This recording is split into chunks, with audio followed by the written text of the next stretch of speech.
You did not mention anything about an ominous graveyard of death. Let's fucking move!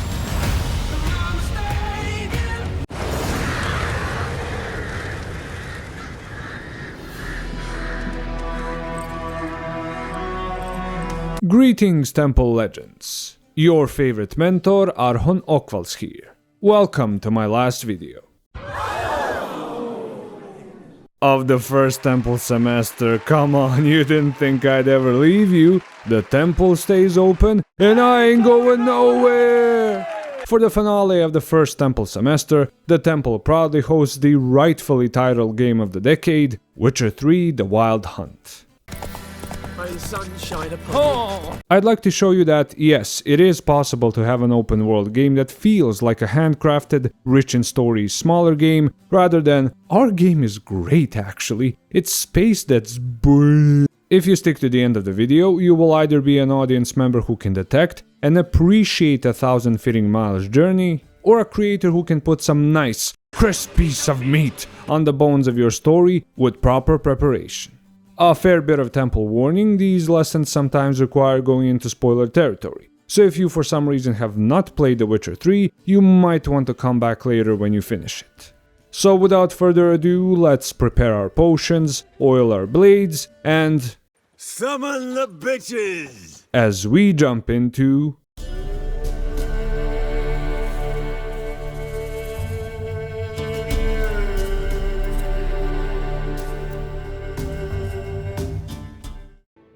It's quite a view.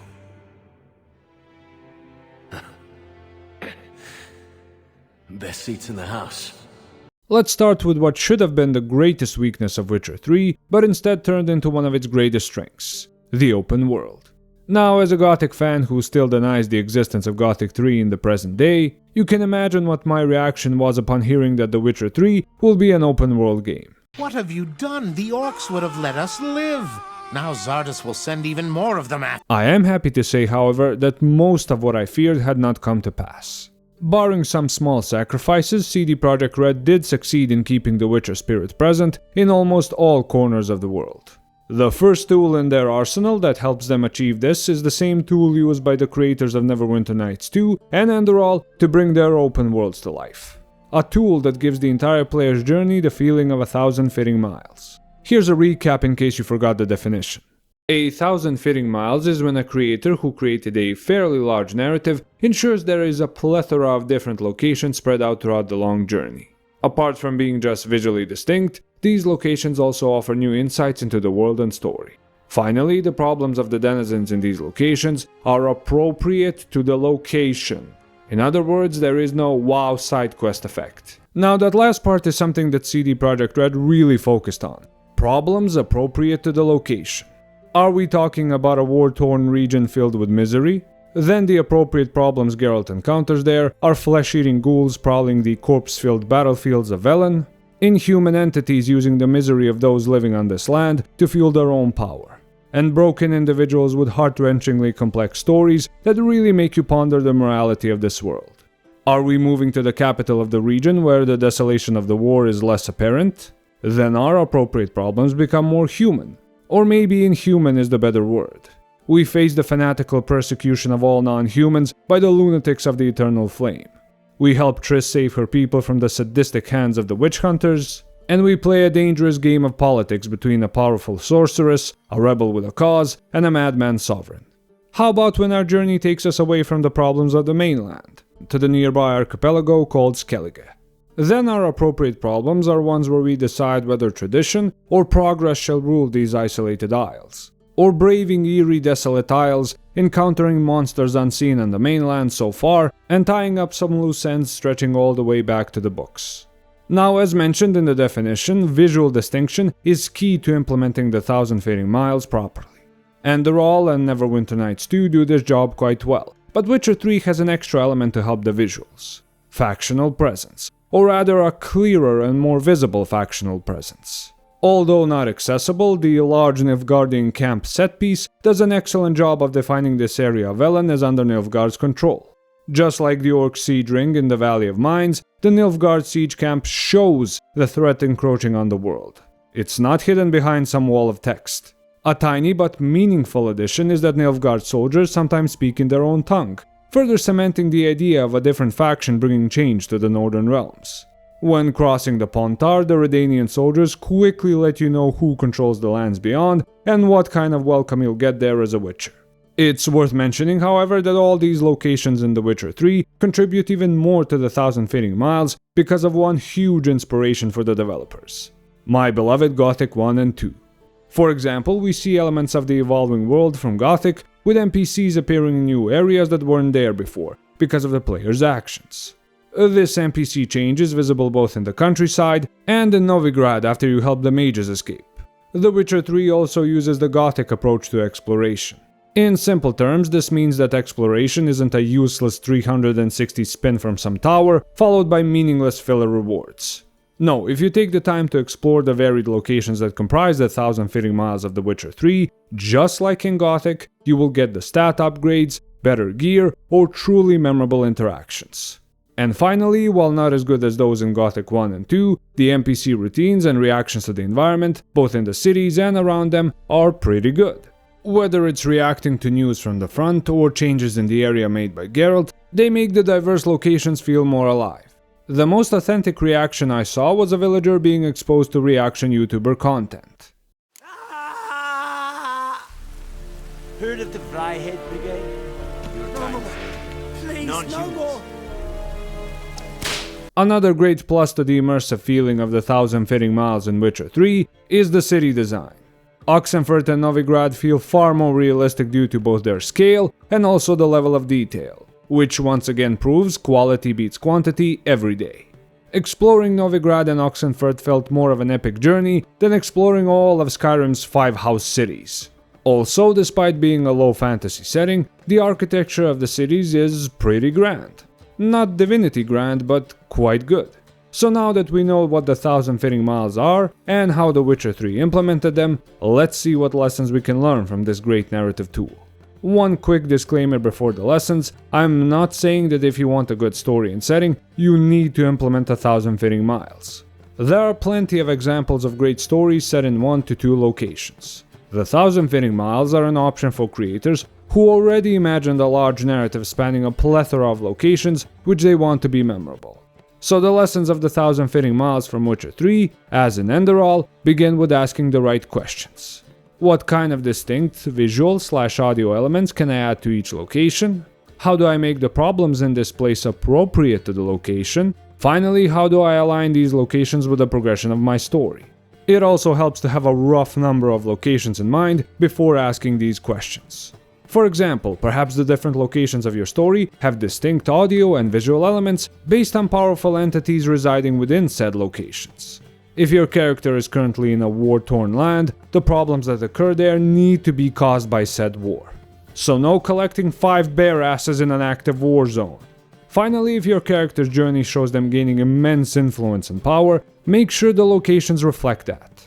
Now, so far these were pretty universal lessons, but I do have some creator-specific ones, mainly for the game designers and scriptwriters. Think about iconic locations from your favorite games or movies.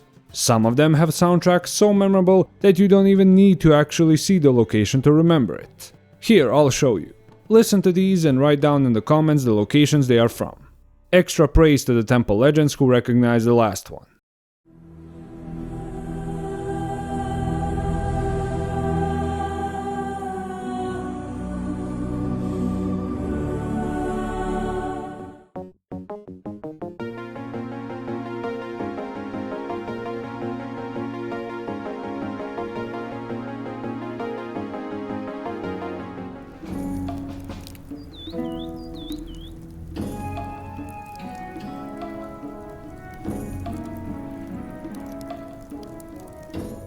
The point is this: have a great relationship with your composer and make sure he's properly informed on what kind of feelings you want the soundtrack to evoke in your locations. The same applies for your relationship with your costume designers and artists. It may seem insignificant, but trust me, the difference between appropriate and well-implemented visuals and half-assed dog shit can mean life or death for your franchise. Now, this is a bit of advice just for game designers. You can craft the most visually distinct, audio-enriched locations, but if there is nothing to do there, all the effort you put into it will go to waste. Take notes of the way Witcher 3, Gothic, or Ender all handle the motivation to explore their environments by using meaningful rewards. No random plus 1% to attack bullshit, but rather meaningful, sometimes even game-breaking rewards to make your players want to explore these varied locations. Now, before we end this lesson segment, I'd like you all to pick up your notes and head to the Temple Imaginarium with me.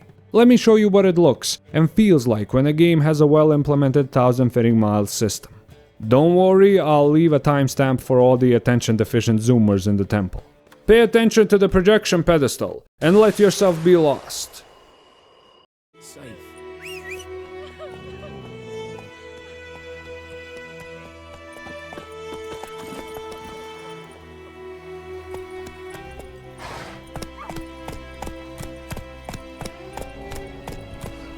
Stop whimpering, Hussar. We'll look for Bastion later, once it's... Come on.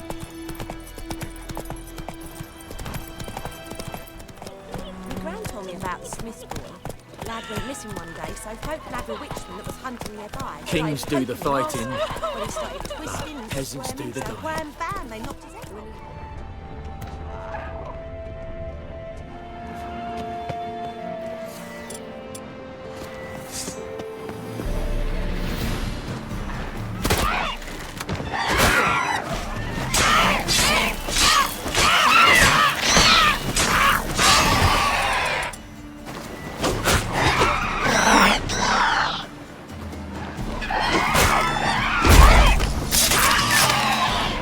Show me what you got. Harpies got their nest here.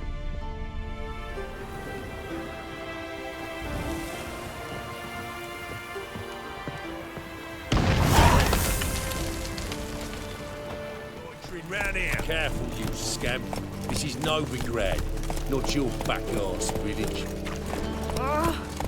One drink, all I had. Why are you wandering the streets, eh? Tempting decent men into indecent thoughts. Guys, I'm Rainbow.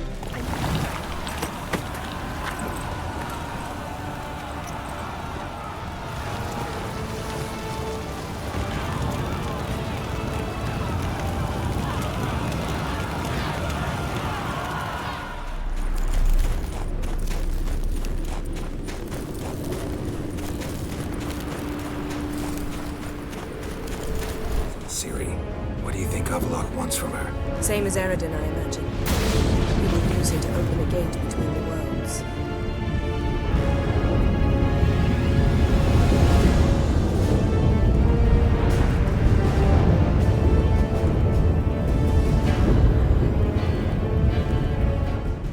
Glorious, isn't it? Apply the lessons of the 1000 fitting miles to your own work, and you can very much achieve the same, if not better results.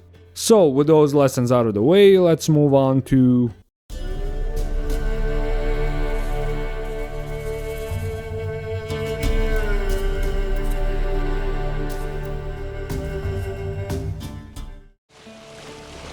Fog's thick as curdled milk. Never took you for a poet. Oh, but I am one.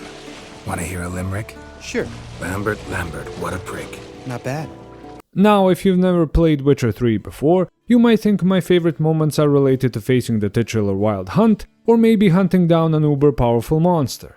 True, The Witcher 3 does make these moments memorable, but for me, and apparently a lot of people as well, my favorite moment is when you get to have a night of drinking with your Witcher boys at Kaer Morhen. This relatable downtime at Kaer Morhen only grew on me as time went on, and made both the characters and the story feel more personal. Remember, The Witcher 3 is a single-player game, so you don't really have a lot of time to spend with the side characters in the story. That is why the relatable downtime of Kaer Morhen is such a crucial narrative tool to have, as it actually makes you care more about the people you are fighting for. Hell, after this one segment I cared more about my boys Lambert and Eskel than entire groups of companions in modern party-based RPGs. What a shame the writers of The Witcher show weren't moved by this segment as well. Now this drinking segment doesn't start right away, no, that would make it abrupt and out of place. First you handle some location-appropriate problems with your Witcher boys. You practice poetry with Lambert, relive the painful memories of one of the Witcher trials, and then you give your own thoughts on it to Lambert. Also, in true bro fashion, he makes fun of you for being the main character. What? What are you doing? Killing monsters. Good one. Just like Eskel himself, his task is simple, as you get to do some classic Witcher monster hunting to gather ingredients for a ritual, catching up with Eskel as you do so. Only then, once you're back at Kaer Morhen and Papa Vesemir shows Yen who's in charge. But I don't see that I need to explain this to you. In my opinion. I know your opinion, but I'm not asking anyone's permission. I'm saying what will happen. Do you get a chance to drink a cold one with the boys? Full disclosure here, getting drunk with the boys and shit-talking until we can't look at each other in the face may speak more to me as a pure-blooded Balkan man than to our fellow gamers in the West. Nevertheless, the dialogue in this segment is natural, oddly wholesome, and downright hilarious. Hello, youngins. Got your own little carnival going, eh? Alcohol, my good men, is a witcher's worst enemy. Where did you dig up that bonnet? Vesemir's trunk. The height of fashion in 1112. Old man probably put it on when he went courting. Or in the jargon of the time, wooing the damsels. Eskel and Lambert, who in lesser games would have just been treated as disposable extras, are given a lot of depth here. One throwaway line from Eskel tells you exactly what kind of bro he is. Lambert, drop it. Sorry, Geralt, that was insensitive. We didn't know. You wanna talk about it? No. I want a drink. Hell, even Lambert gets some mostly redeeming dialogue. All right, Geralt, your turn. I've never jumped out a lover's window. That's so. Must have been one tough character whose wife you were plowing. That wasn't it. He was a friend. Didn't want to hurt his feelings. Yeah, you're a true friend. Their answers in the drinking game you play makes them feel like real people who've been through their own shit, rather than just waiting for Geralt as the main character to show up and give them purpose. Geralt also gets different options to respond to their stories, so it actually feels like a real conversation between friends. Also, Eskel is a sucker for women with horns, and that is something that I can relate. However, what I think really helps seal the deal is actually getting to experience the game as drunk Geralt. By the way, I'm not surprised that a Polish game studio knows how to do drunk gameplay properly. Basically, your Witcher senses are almost scrambled, and there is no way you are sprinting. And to top it all off, you end the segment with more Yennefer trolling. And as a diehard Triss fan, that gets a 10 out of 10 from me. So now that I've shown you what a properly done, relatable downtime segment looks like, let's give it a proper definition. So, relatable downtime is an intentional and natural break from the main action of the story. The main purpose is to let the audience reflect on their journey so far, get to know the characters at their side, and speculate on the fate that awaits them. Ideally, the relatable downtime segment is done in later parts of the story, as there is little to reflect on in the beginning. So I've shown you how The Witcher 3 did it in practice, you now know the definition, so finally let's see what we can learn from it. As with all temple lessons, the key is to ask the right questions. What would be a natural point of rest in my story? Have I provided enough for my audience to reflect on? How memorable can this moment become? So, for example, one last team get together to get drunk, crack some jokes, and bust out some moves. As for what they can reflect on, it can be the most important moments from your current story or the previous one. Having other characters reflect on their journey is even better and makes the moment feel more appropriate and natural. And finally, as for memorability, you don't have to go crazy.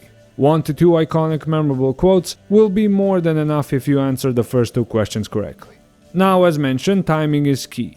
My personal recommendation is leaving relatable downtime moments for either key story points in the middle of the story or just before the final battle. Again, the break has to feel natural rather than a "say hi" type of segment. Alright, now for some specific advice. Game designers, you're up first. Is there a certain power that your players rely on during most of the game? Mess with it a little bit. Shake them up during this downtime segment, so it's not just boring talk. Is there a certain line that is repeated constantly due to the nature of the game? Make fun of it. Finally, since this is a game, think of some appropriate rewards for the players who invest in this moment. For example, a set of buffs or special powers given as a reward for investing in companion relationships and taking full advantage of the relaxing downtime segment. However, I would like to give a warning just to the game designers. Games, while able to have the most immersive relaxing downtime moments, are also limited by the number of said moments they can have. Even The Witcher 3, which is Game of the Decade material, could only really afford to do one moment like this. This is because as gamers we are action-oriented, so more than any other type of audience, we really need a good reason for a break in action. This is why I consider it best to have one, or at max 2 moments like this in games, either at the midpoint of the entire journey or near the end. And of course, rewards. Reward the gamer for stopping his murder hobo fest for this special moment. Now, novelists and screenwriters, you have a bit more freedom in this regard. Since your audiences don't interact as much with your medium, you need to create that bond between them and your world. So you are justified if during the course of a season or book you have 3 to 5 such moments. A worldly character's exploits told in a fun monologue. 2 opposite viewpoint characters sharing a moment of connection, or the classic drinking and singing before the final battle will all do wonders for your books or TV series. As with the game designers though, try to put it in the latter half of the story. Yes, your audiences have more patience, but you most certainly can't go overboard with relaxing downtime. So with those lessons out of the way, let's jump into...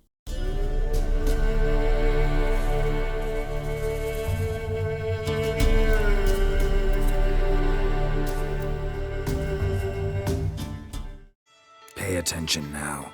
You'll tell the truth. Want to know why? I won't lie. Honest.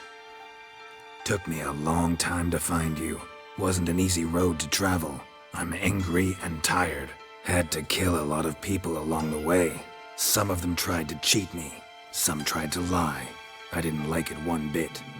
I feel like one more lie'd be the last bitter drop in a chalice full of sorrow. And then I'd do something I would later regret. Now you know why you can't lie to me? Yes. In the entire first Temple semester, there was really only one other protagonist who fell into this category. And that was Adam Jensen from Deus Ex Human Revolution.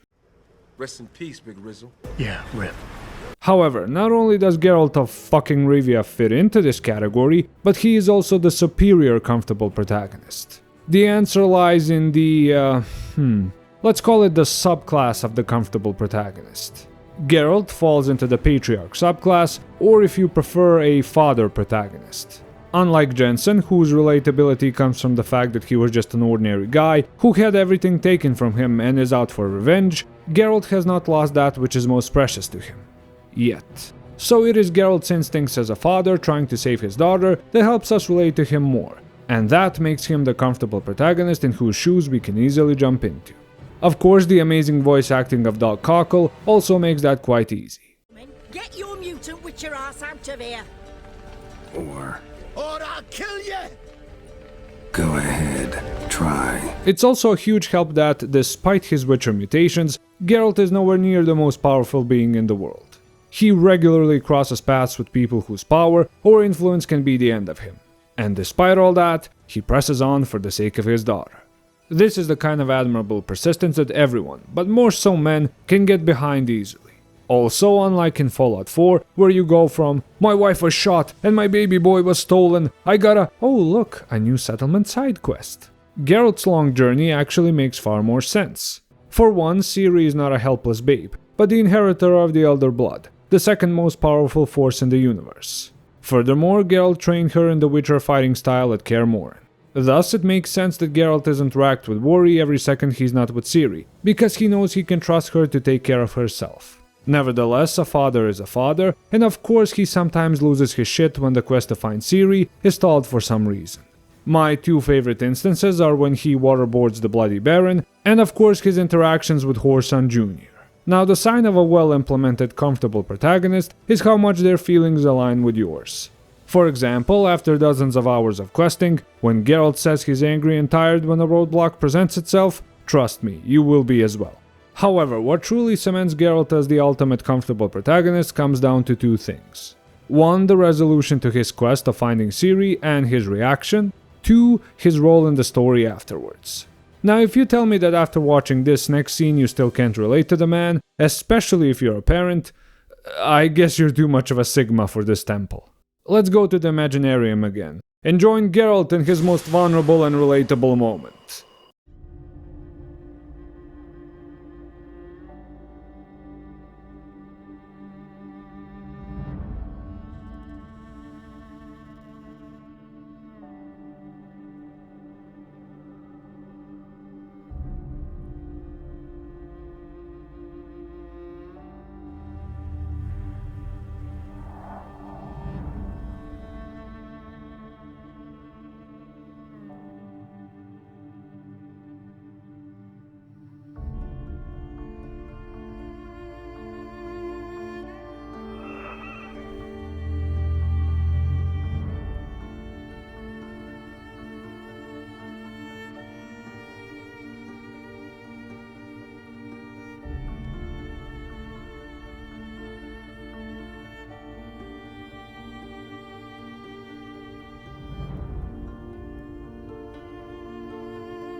I'm not a father myself yet, but damn, this scene is so good, it feels like Ciri is my own daughter who I've almost lost. Given how much Geralt is beloved, it's safe to say I'm not the only one who feels like this. However, I also mentioned Geralt's role in the story after this moment. You see, the Comfortable Protagonist is literally the opposite of the uber special chosen one, a demigod destined to save the world, whose power you can't possibly relate to.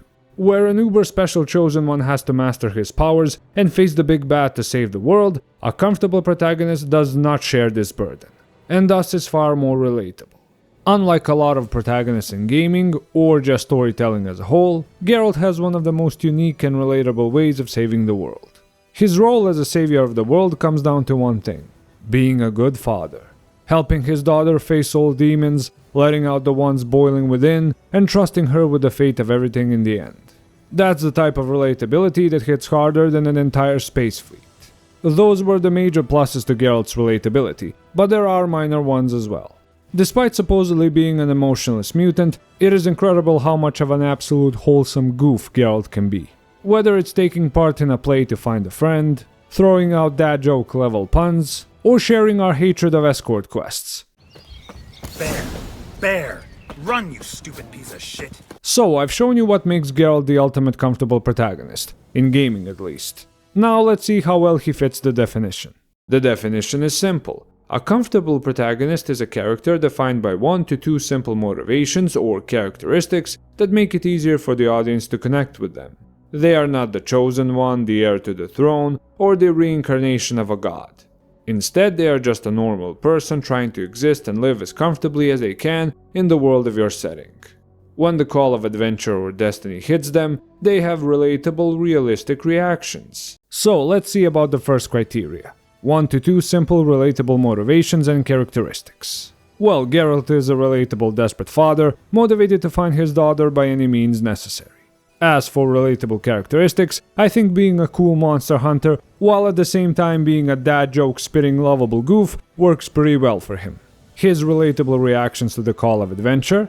Well, if there is one thing that Geralt nails, it's that "fuck, this is draining" reaction that a lot of normal people would have during an adventure. And of course, he is just special enough as a Witcher to stand out from the rest of the world, while remaining relatable to us. And from time to time we can really lean into this relatable uniqueness as players. For example, we can have a relatable, natural reaction as Geralt to being called a mutant freak. How many people's lives have you saved? From Bruxay, from Leshens? That has no bearing. Asked you a question. How many? There's something to think about, folks. After everything we learned and experienced as Geralt, these types of scenes just hit that sweet spot of comfortable protagonist immersion. So now let us finally see what lessons we can learn from Geralt as a comfortable protagonist. Quick disclaimer, I am not saying that if you do use an uber special chosen one protagonist, he can never be relatable to your audience. There are plenty of examples of this being done right. The key to getting it right is asking the right questions. Are there 1 to 2 relatable traits or motivations that I can implant in this character so the audience can relate to them better? How can I make their reaction to a greater calling feel realistic? Finally, how can I make them just a bit uber special while keeping them relatable? As mentioned in Geralt's example, a desperate father trying to find his daughter, who's also a big goof in his downtime, is a great combo of motivation and character traits for a comfortable protagonist. But what if, say, the character is in the more generic category of the lost heir to the throne? Well, instead of the lame and unrelatable, "No, I don't want to rule, I want to go brood in a corner somewhere" archetype, how about a willing, devoted protagonist whose relatable reaction is one of acceptance of his duty to his people? As for combining some uber special trait with relatability, it all comes down to balance. Have that one special power that makes the character stand out, but then show the toll that person has to pay for having that power. I find that pain or anger with the consequences of said power strikes a great balance between uber special chosen one and comfortable protagonist. But maybe this isn't enough for you. Maybe you need something more concrete if you are to understand how to make a comfortable protagonist. How about a formula then? 1 relatable personality trait plus 1 relatable problem plus 1 special trait equals comfortable protagonist. However, do not mess with the order of this formula. It is structured this way for a reason. No matter what type of creator you are, personality and problems come first, and then you introduce some special trait. The idea is for the audience to see your protagonists as relatable, living beings first, and then they can accept whatever uber special powers they have. You might think I'm being too rigid here, but I'd like you to once again take a look at this formula, and then look back at the quality of protagonists in the past 10 years. If you're being honest, you'll realize how badly this formula needs to be drilled into the skull of modern writers. The good news is that the lessons above are universal for all creators, so there's no need to divide by creator type. Ask the right questions, apply the formula, and you will get your relatable, desperate daddy/drunk goofball comfortable protagonist. Now that we've learned those universal lessons, let's move on to...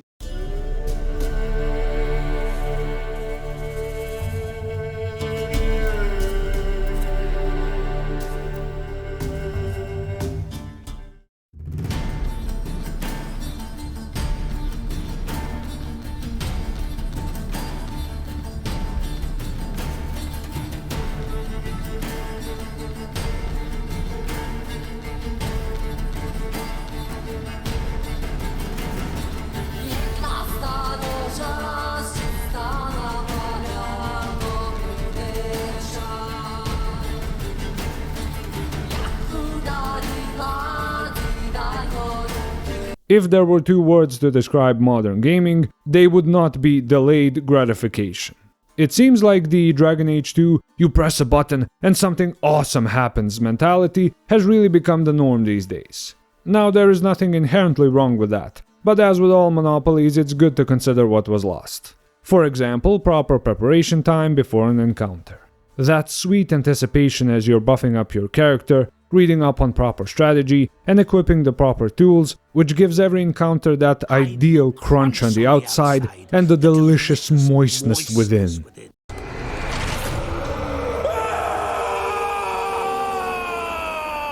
There are games which apply proper preparation as part of their gameplay, but none quite so well, quite so in sync with the lore as The Witcher 3. Huge disclaimer before I go into detail, proper preparation is not min-maxing. We aren't respeccing Geralt's stats to be optimal for every encounter, taking only a set of specific powers for maximum damage, or exploiting the AI. Too much. No, proper preparation is about the immersion that comes from taking the time to adjust your strategy for a given encounter. The reason Witcher 3's preparation stands above the rest isn't just because it fits the lore like a glove, but because it is taught to you via an immersive system in the form of Witcher contracts. You might think I'm only referring to Witcher potions, blade oils, and signs, but that's actually the last step of the process. Like any professional exterminator, Geralt's contracts begin with asking questions. Where did you last spot the monster? Any distinguishing features you noticed? Is it an EA executive? Once that's done, you wait for Roach to teleport behind some house and run to him. You go to the spot where the monster was last sighted, and you use that sweet Witcher sense. Now I know some people shit on this and say it's used too much, but I disagree. Geralt is a monster hunter. I want to be immersed in said role of a monster hunter. Toggling a mutated sixth sense, no matter how basic it is, absolutely does wonders for immersion. Press a button and something awesome happens? Well, the Witcher sense is an example of this done right. It always feels immersive to me rather than repetitive. Anyways, once your Witcher sense is active, you search the area for clues. Footprints, smells, injuries on the body, leftovers from the monster, or even sounds all make for a natural and fun part of the proper preparation process. Finally, once all the info has been gathered, Geralt can conclude what kind of monster it is, and devise a proper stratagem. This is where the fantastic bestiary comes in. Apart from just having cool monster lore, you'll actually get recommended tools for the job, if you've faced this type of monster before. If not, you either have to check what works against monsters of a similar type, or make your best guess based on what you learned as Geralt. And then, at last, we come to the catharsis, the encounter itself. I can't stress how rewarding it feels to see all your proper preparation pay off. The oil on your blade doing extra damage, the sign you cast weakening the monster, the potion you took sharpening your senses, and if you picked alchemy like me, the bombs blasting monsters to pieces. Once you get that sweet kill animation, the dust settles, and you take that monster trophy, it is peak Witcher roleplay satisfaction. However, for me, the peak immersion with proper preparation is when you don't need to check your bestiary anymore. You've been immersed as Geralt for so long, you now have the same knowledge he does regarding monsters. When your player and their character meld in terms of knowledge, that's when you know you did a fantastic job as a game dev. I'd take 10 unique Witcher-style contracts over 100 trash mob encounters any day.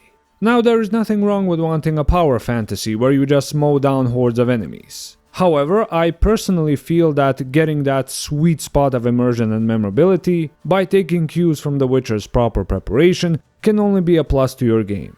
To make the most out of this system, I'd advise you to play on the Blood and Broken Bones difficulty. It's just difficult enough to make all the proper preparation matter, but not so difficult it ruins the fun. If I were to put everything mentioned above in simple terms, I'd say the game that prioritizes a slow burn method of facing and overcoming your goals will always be more impactful than one which kind of shows you all it has in the beginning. Now that I've shown you how The Witcher 3 does proper preparation, let's give it a proper definition. Proper preparation is when a creator adds immersive and natural steps before a cathartic moment in the story. Ideally, the steps are aligned with the lore of the story as well. Finally, the creator makes sure the execution and payoff of following said steps is worth it. So now you have the examples and definition. Let's see what lessons we can learn from it. I'd like to reiterate one more time, proper preparation is not min-maxing. It is a multi-step immersion tool through gameplay, so if you're a game developer, don't make your game only playable through min-maxing. You hear me? No fucking min-maxing! In other words, you are delaying the gratification of victory through immersive, ideally lore-appropriate steps. So, in order to use proper preparation, properly, these are the questions you have to ask yourself. Can I think of 2 to 3 steps a character in my story takes before an important battle or decision? How lore-related can I make these steps? What kind of reward/satisfaction can I offer when they complete these steps? Perhaps your character needs a certain set of tools or magics ready before they take on a powerful foe. If the character does go out of their way to take these steps, see that they are rewarded with some appropriate lore, or that such preparation is very lore accurate. Finally, make sure there is a proper catharsis at the moment of execution. The proper preparation has to be immersive, yes, but also highly rewarding. Otherwise, you will lose people. If you're a screenwriter or a novelist, you don't have the luxury of giving your audience hands-on experience of proper preparation. That's why it's so crucial for you to show the character's preparation process. You don't even have to explain the process right away, just as long as the end result is super satisfying. Now, game designers, The Witcher 3 alone gives you a pretty good roadmap on how to implement proper preparation. However, if you only implement a single step of proper preparation, for example, learning enemy weaknesses before battle or setting up proper positioning, it will still have a huge boost on your game. One last bit of warning, despite all the benefits of using proper preparation, you have to make it optional. If you force people to do it, it will feel more like a chore rather than a fun gameplay aspect that they chose. This is why the second step of matching proper preparation with lore is key, as people will be more inclined to use it if it makes sense in the context of the world. And of course, greater damage, rewards, or conversation outcomes are key to making PP work. That's short for proper preparation. Just shut up. Once the majority of your players see it as both lore appropriate and fun, trust me, they will use it and enjoy the game more. So now that you are properly prepared with the lessons of this segment, let's move on to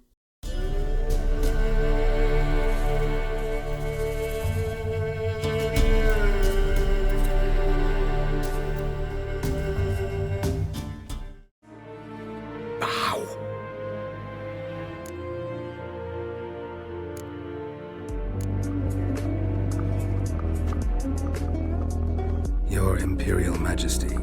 So I was wrong in my last video, Temple Legends. Original Sin 2 wasn't the last game in this semester to use an immersive introduction in an outstanding way. It was actually The Witcher 3. Now, the reason that I forgot is probably the unorthodox way in which Witcher 3 uses it, which nevertheless works absolutely great to introduce you to the world and hype you up for the story. Before we get into how The Witcher 3 does the immersive introduction, here's a quick reminder of the definition.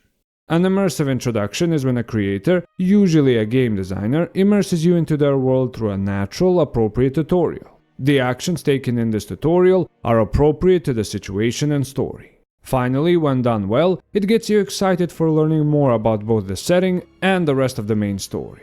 Now, The Witcher 3 does provide this natural introduction to the story with Geralt and Vesemir on the Witcher's path. Ambushed by ghouls and a griffin, and hated by the locals, Geralt and Vesemir's experiences in White Orchard really let you know what kind of story and world you are entering. You can also get a sweet dose of racism if you choose to do a quest for a particular dwarven smith in the area. Geralt and Vesemir's preparation and eventual execution of the griffin hunt is 100% appropriate for the story of a monster hunter traveling the world. Again, any sort of tips you get during this segment absolutely have a right to be there, no matter how obvious, simply because Vesemir is both Geralt's Witcher mentor and also the closest he ever had to a father. It's also of immense help that Papa Vesemir is voiced by the amazing William Roberts. For all my fellow Gothic fans out there, I think we can agree there was no better choice. A crossbow. Won it in a card game while you ran around. Might come in handy. How about that? Always lectured us on the evils, but you're a gambler yourself. Stop talking, got a griffin to kill. He learned to gamble during his time in the colony. God, Geralt, you don't listen at all, do you? However, I think it was the delay of the last step, the getting you excited for the rest of the story, that really fooled me. You see, the immersive introduction of The Witcher 3 doesn't end with the griffin hunt. First you get another reminder of what kind of setting you are stepping into. POV, you just entered a kafana in the Balkans. Leave me be!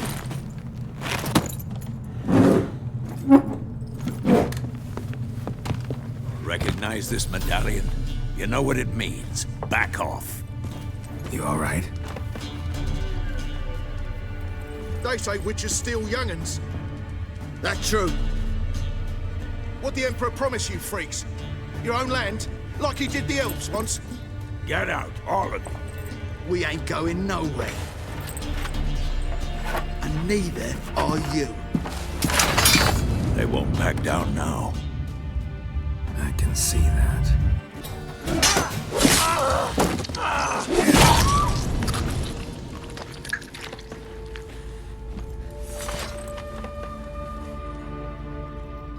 It's all right. It's over. Leave me be! Get away! See his face! God save us! Be gone, and don't ever come back. After that, you get found by Yennefer and her escort. Then you leave Papa Vesemir behind and go with her to Vizima. On the road, you get a taste of the titular wild hunt and barely make it to Vizima. Great immersive introduction to the villain, 10 out of 10. However, where the immersive introduction of Witcher 3 really shines is the Vizima Palace segment. It passes both the delayed last step of the immersive introduction and the first two with flying colors. A natural, immersive way of confirming your choices from the past? Check. An amazing introduction to the world state with no exposition dumps, but rather an appropriate, smooth conversation where you are naturally caught up on everything you missed? Check. Finally, the excitement, the investment that comes from A, learning that your adopted daughter of the Elder Blood is back, B, that you have to find her, C, that you have to keep her safe from multiple threats, is just chef's kiss. Of course, it's a huge help that you are given this mission by the most powerful man in the world, with a masterful vocal performance by Charles Dance. Take it you didn't summon me to reminisce about the good old days, so... Silence. My daughter Cirilla, she's returned. And she's in danger. The wild hunt pursues her. You will find her and bring her to me. The final conversation with Yennefer just before you set off also really helps you step into the shoes of a monster hunter daddy who's going to save his daughter no matter what. And if we're just talking about getting the player to go, "Fuck yeah, let's do this!" before the story begins, then this shot of Geralt on Roach riding slowly past a giant tree with hanged bodies and ravens is a masterclass in how to do it right.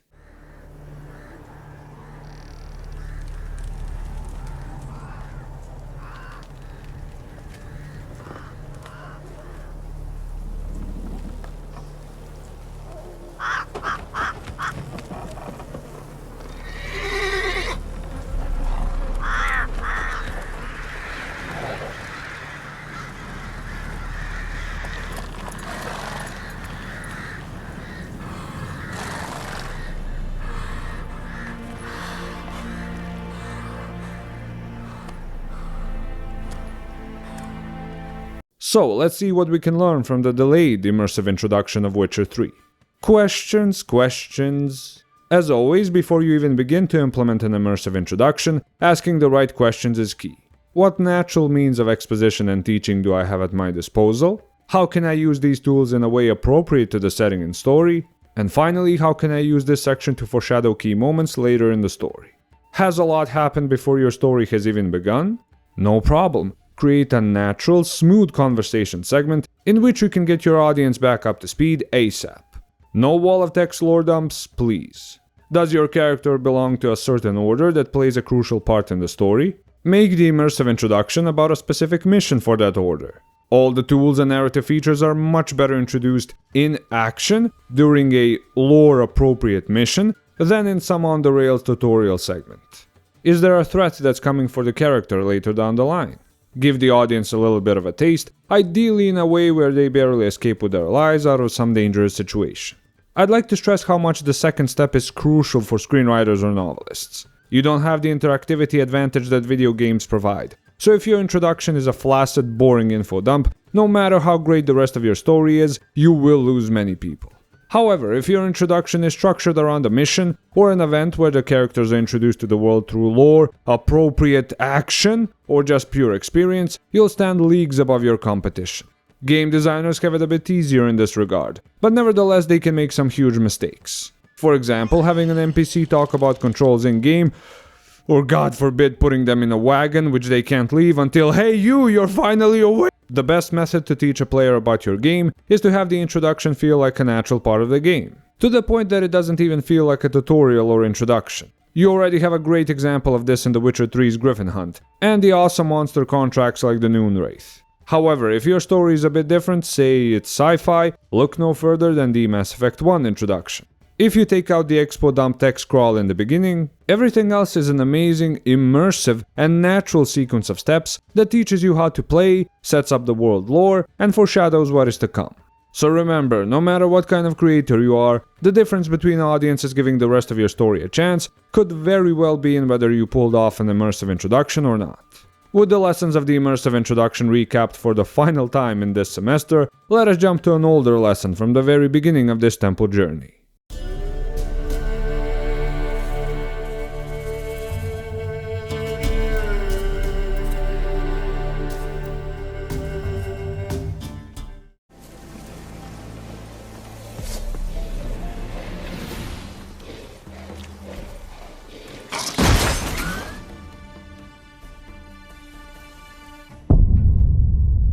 There is a reason, my Temple Legends, that this lesson was only mentioned in the first video about Gothic 1 and in this last video of the first Temple semester covering Witcher 3.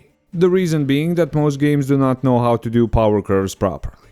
It either doesn't feel like there is a power curve because you are just so insanely powerful from the start, or you are just so uber special, capable of doing anything, that it's just not something you can relate to. I found that only 3 games, at least from my humble gaming experience, figured out the best way to combine relatability and a gradual power progression. And those are Gothic, Gothic 2, and Witcher 3. This makes all the more sense when you realize that CD Projekt Red's world design was inspired by Gothic. So let's give the proper power curve a definition first, and see how The Witcher 3 fulfilled this criterion just like Gothic did. A proper power curve is when a creator intentionally makes their character either weak at the start of the story, or just ensures they are not the most powerful being in the universe. Ideally both. The creator ensures that the audience experiences the frustration of hitting an obstacle and the thrill of finally overcoming it. If the first 2 steps are implemented well, the power curve makes every triumph, every skill improvement, and every moment of determination feel impactful.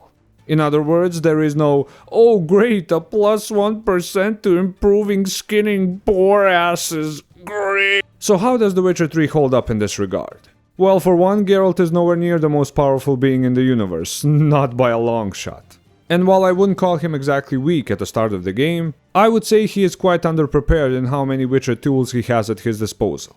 It is then up to you to gather all the formulas for blade oils, Witcher potions, bombs, Witcher swords, and of course the absolute peak Witcher school gear. None of this feels like pointless power grinding, but rather meaningful progression that will eventually lead you to overcome all those obstacles that troubled you before. As an alchemy enjoyer, I experienced this feeling through the steady progression in which my bombs became more and more powerful.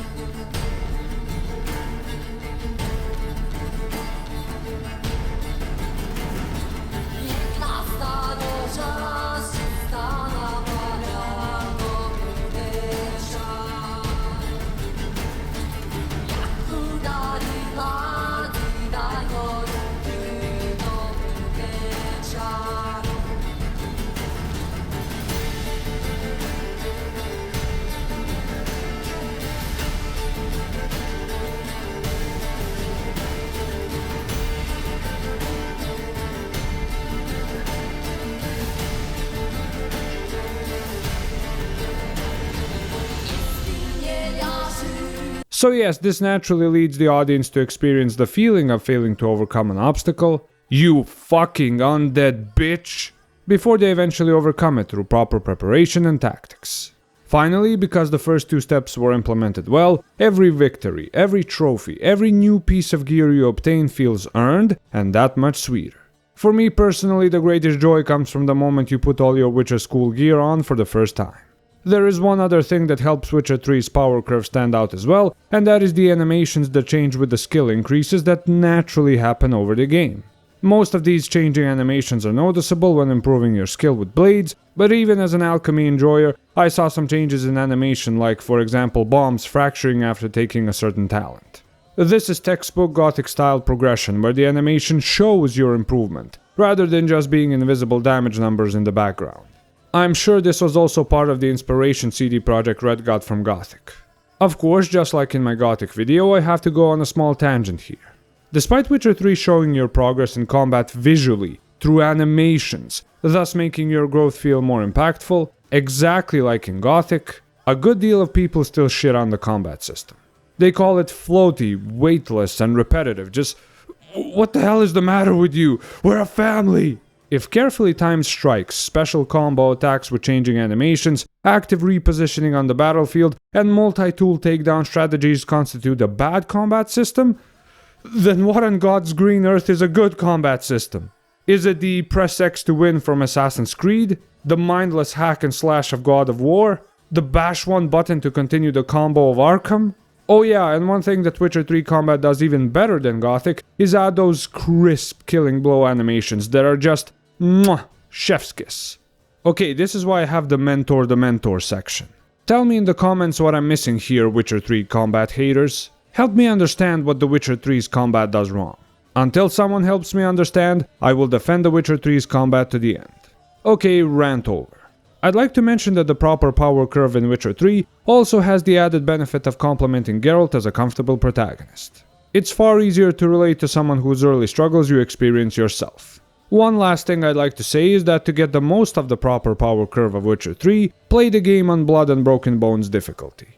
It's just hard enough to make your achievements feel more earned and rewarding, but not so punishing it actually frustrates you out of the game and story. So let's see what we can learn from this wonderful feature of Witcher 3.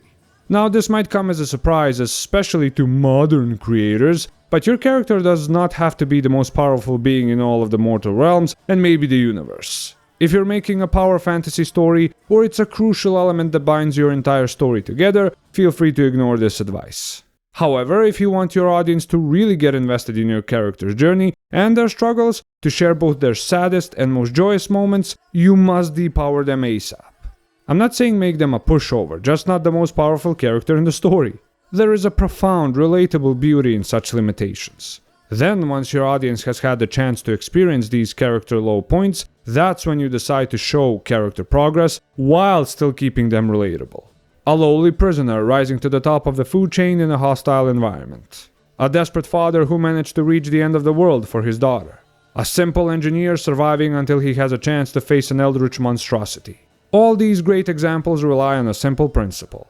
Let the audience experience a lack of power before obtaining it.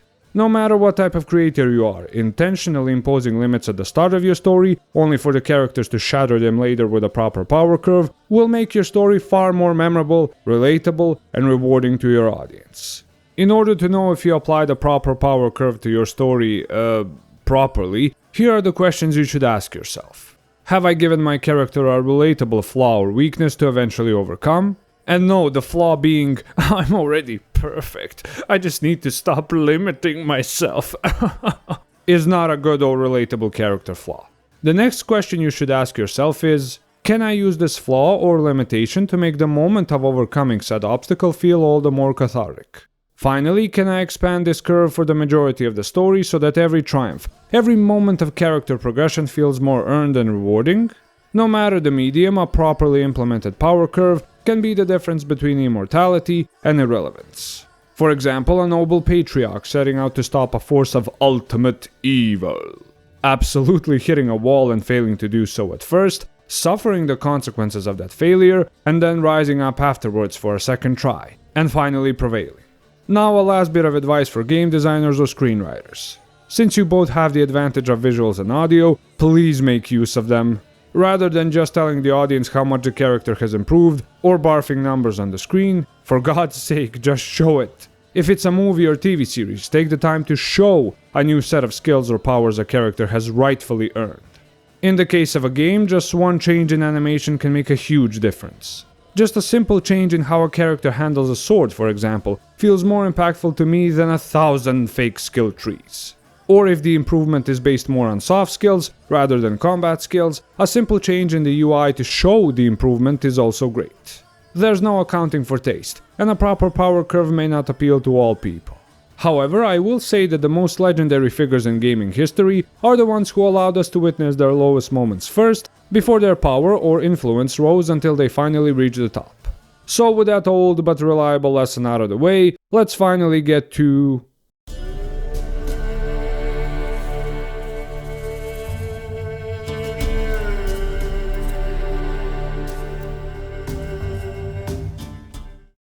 Your armor. Can't say there's no resemblance, but the color, studs, vertical stripes. Back at Kaer Morhen, they'd always toss gear my way. Whatever you touch turns to gold, they'd say. Now I always feel a sense of guilt when doing this section for games. Especially for games that have so much love and labor put into them, like Witcher 3. However, lessons must be learned from both successes and failures. Still, I'd like to cushion the blow by mentioning some positives that I left out in the previous sections. First of all, the soundtrack. I mean, what is there to say? It's peak.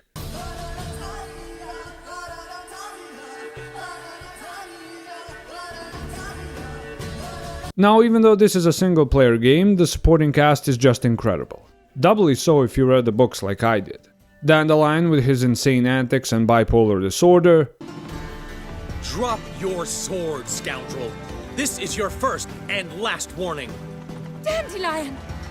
'Tis I, though the scum of the city call me the Crimson Avenger.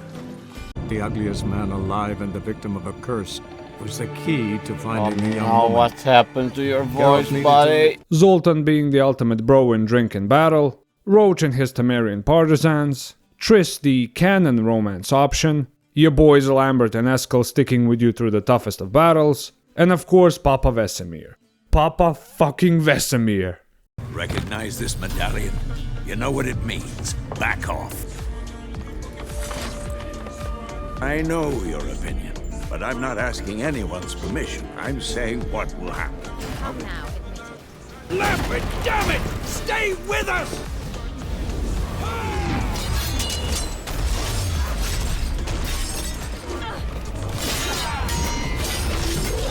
I could go on for hours, but you get the gist. The cast of The Witcher 3 really does a lot of the lifting for the game, and makes the long journey more bearable.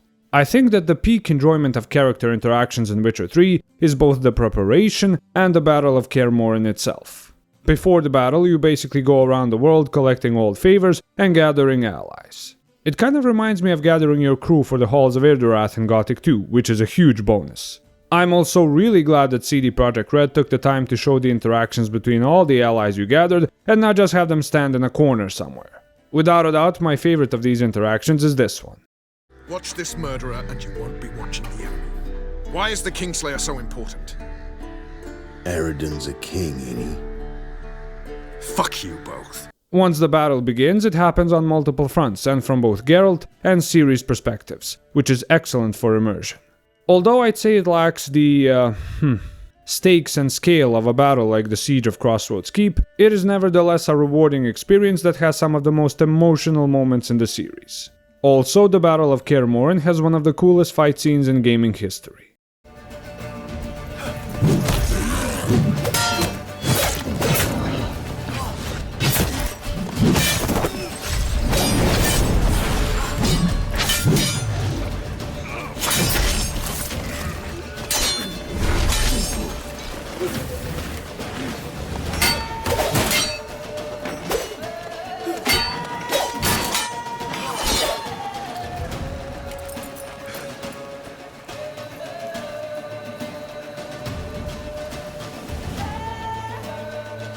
Geralt!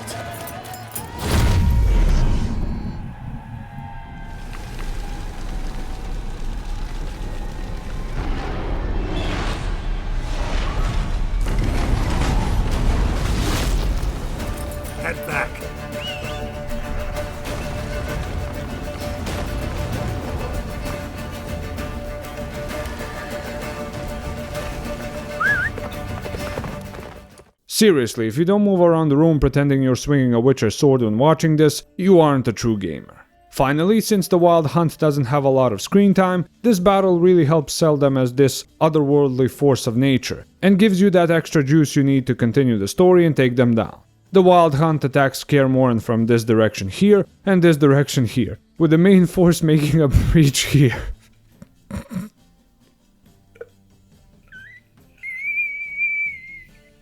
On a reactivity level, I'm very pleased to see that CD Projekt Red put some much needed effort into NPC behavior.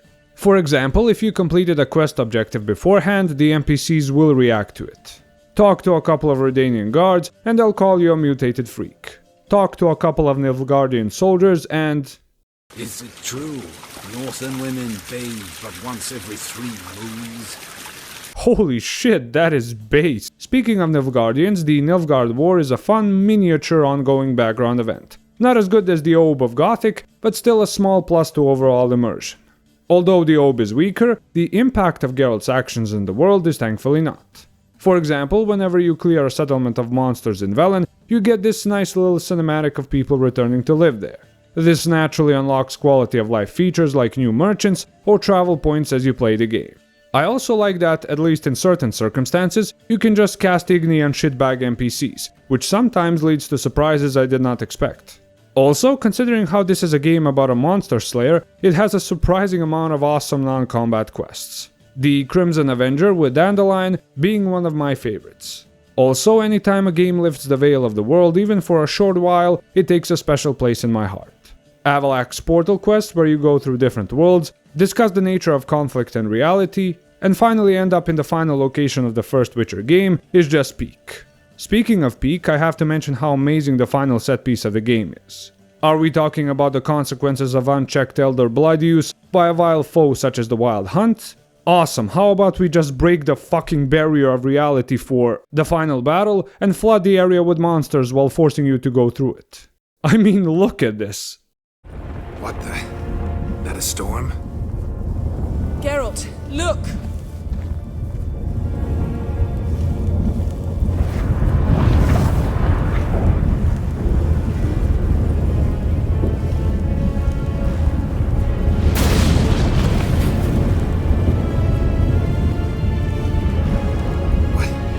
What the hell's happening?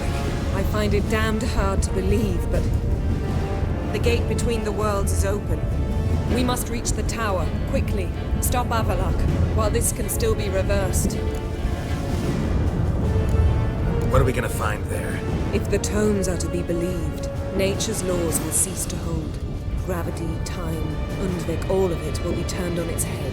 Exaggerating for effect, right? Not one bit. Fucking awesome.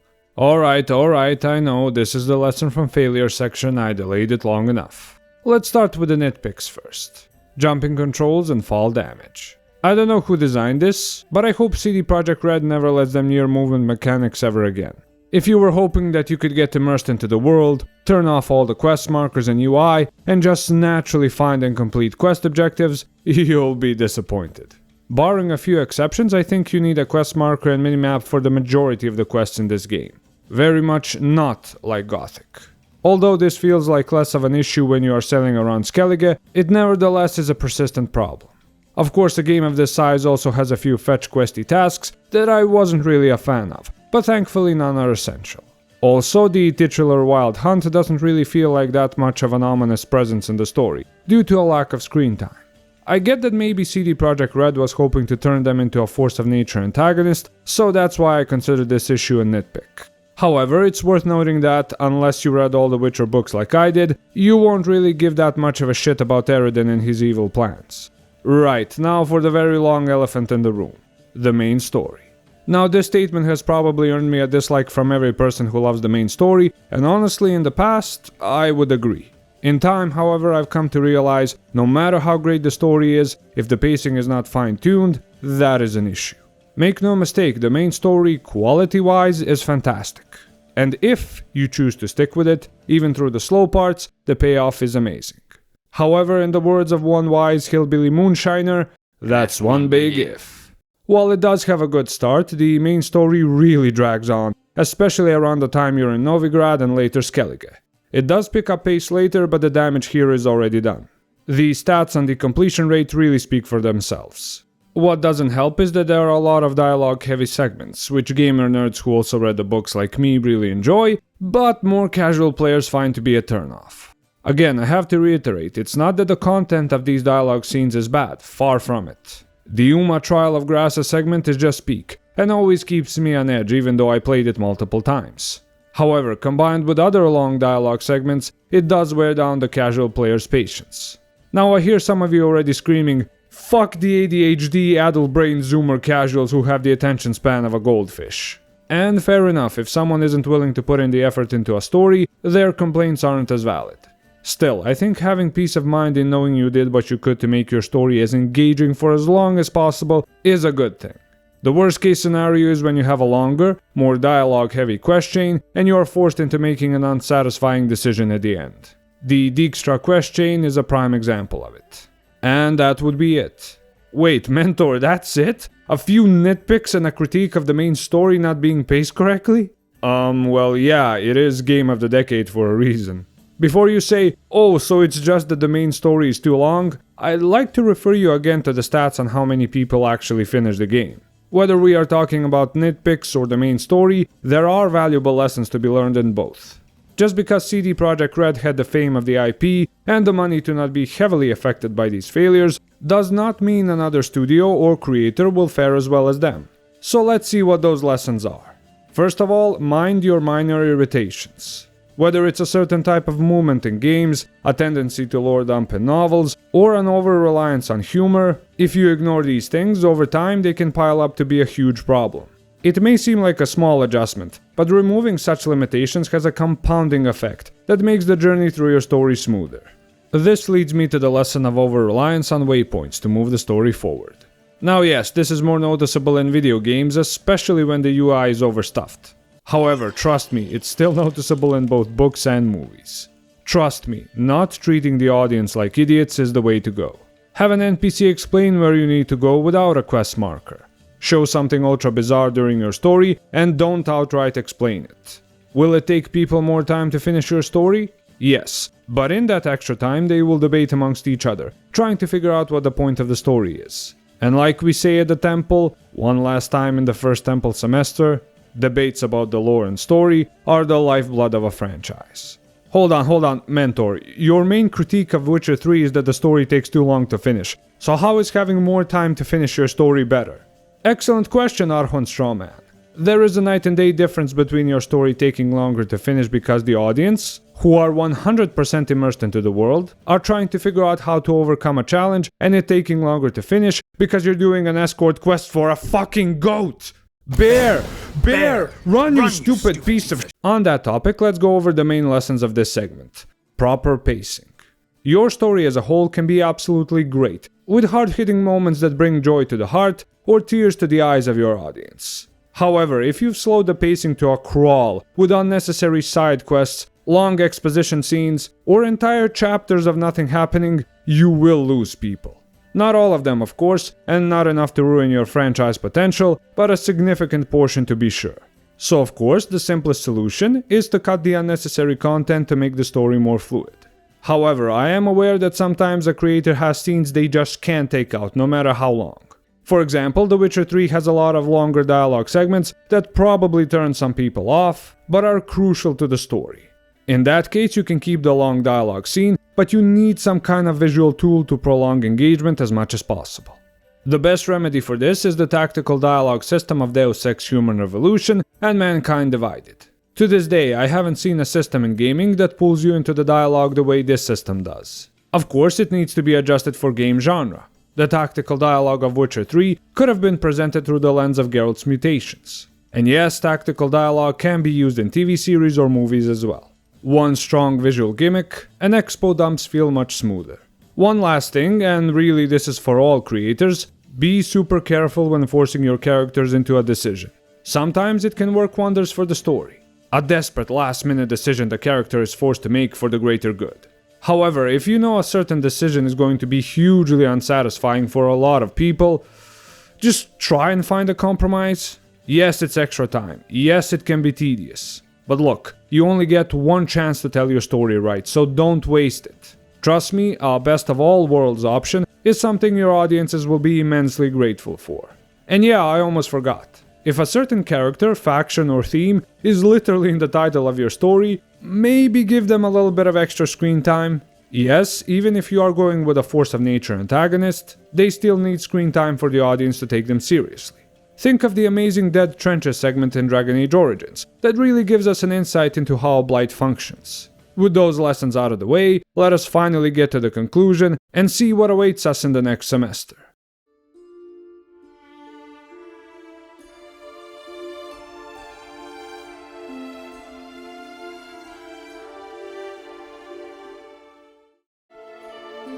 We needn't say goodbye. Of course we don't. I don't know when we'll see each other again. You know where to find me. So those would be the lessons of the rightfully titled game of the decade, Witcher 3: The Wild Hunt. What a fitting title to end the first Temple semester on. If you're an audience member who wants to experience a moving journey of 1,000 fitting miles, or a creator who wants to know how to immerse the audience into his story through proper preparation, you can hardly do better than The Witcher 3. As always, there is no better place to get The Witcher 3 Complete Edition than GOG. Now, I imagine there will be people who stepped into the temple only now, at the end of the first temple semester. If you are that person and you made it to the end, you might be wondering how any of these lessons are for audience members. They all seem focused on creators, do they not? Well, the reason is simple. A massive change in the quality of storytelling can't be one-sided. The audiences must learn the theory, and the creators can learn the theory and put it into practice. We've seen what happens when the general masses stop caring about quality, the standards drop, and the modern creators take over. However, as with any dark period in history, knowledge is our way back to the light. If you disagree, thank you for making it this far in the video. The temple is always open to you should you change your mind. If you do agree, however, well, in that case, welcome to the Temple Legends. Here's what you can do to be the change you want to see in entertainment. You can identify, appreciate, and support creators who apply the knowledge of lessons like the ones in this video. Identify 1,000 fitting miles. Appreciate proper preparation, and support creators who take the extra time to keep you immersed in the story as long as possible. Remember this, Temple Legends. A creator can apply all these lessons and go above and beyond the competition. However, if no one notices, if this creator is lost in a sea of slop, then this dark age of entertainment continues. But I know you'll do your best to stop that from happening. A small sacrifice of time by one community for the greater mental well-being of all. There is no better way to describe those who keep vigil over the quality of the stories society tells itself. Make no mistake, those stories make us who we are. So that's it. We say goodbye to the White Wolf for now, but also the first Temple semester. God, feels like years since I just sat down. Probably because it has been years. Just over 3 years to be precise, since the journey of the first Temple semester began. And what a journey it has been. The first Temple semester has been the most difficult part of this journey, I think. Not just because of motivation, but also the format I chose. To provide multiple lessons from a game in a single video and continue doing it until the first Temple semester reached over 10 hours of content has been challenging. Still, I'm very glad it's now complete. A strong, passionate foundation for the temple and all the work that is to come. As always, I'm immensely grateful to all the temple legends who visit from time to time, breathing new life into the temple, and ensuring that we can activate its dormant functions. However, in this semester finale video, I'd like to give special thanks to anyone who actually watched the entire first temple semester, from beginning to end. You are one hell of a temple legend, and I look forward to hearing which video games lessons you resonated with the most in the comments below. So what awaits us in the next semester? Well, if the goal of the first temple semester was setting the foundation, the goal of the second will be accessibility and greater consistency of lessons. That's all I can say for now.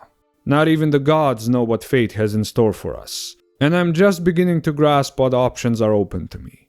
But one thing is certain. We shall meet again.